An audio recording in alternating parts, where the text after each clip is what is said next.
But this, and really all the points that we've covered so far, highlight for us the various problems that the modern church has in this particular area. Right, when you look broadly at the current state of churches, you will find a profound lack of faithfulness on this issue. In some cases, you see churches where there are no elders, but instead deacons act as elders. That's disordered. In Acts chapter 6, deacons were appointed to help meet the material needs of the church, therefore freeing up the elders for the ministry of the word. So going back to Acts 6, this time verse 2, the reason that the apostles and elders of the church in Jerusalem called for the appointment of the first deacons was because they said this: it is not right that we should give up preaching the word of God to serve tables. The elders needed to occupy their time with the ministry of the word. And the appointment of deacons allowed them to do that, to focus on the ministry of the word. This is why in 1 Timothy, there are two sets of requirements, not one. Right? There are two different offices. There are requirements for deacons and there are requirements for elders. And this is why the requirements given for elders include the need for him to be able to teach. Right? He needs to teach the word. While the requirements for the deacons does not have that requirement. These are different roles with different qualifications and different responsibilities.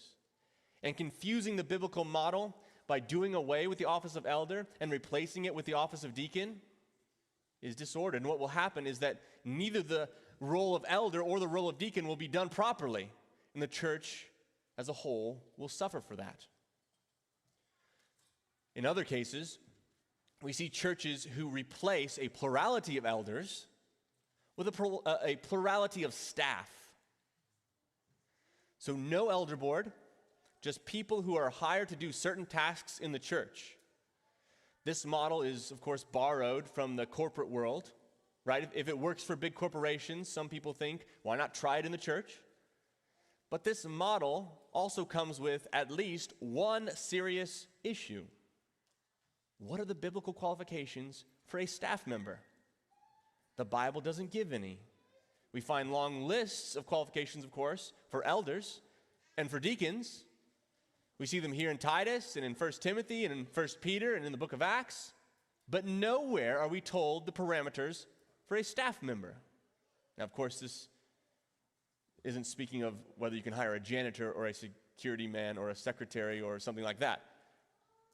But the problem is when you have staff members doing the job of an elder, but not being qualified to be or to do the job of an elder.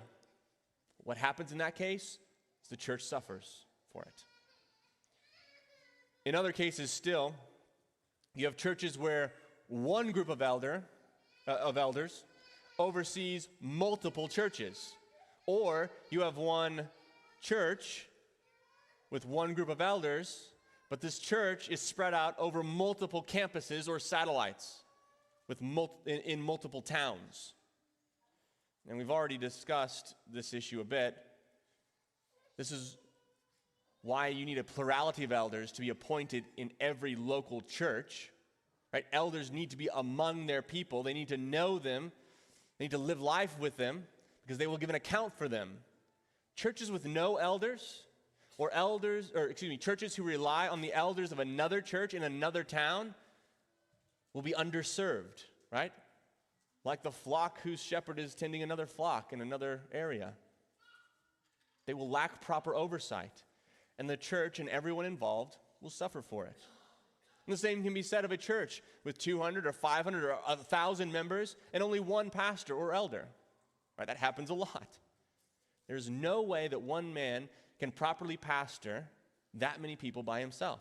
This is why the New Testament model is that a plurality of elders be appointed in each local church.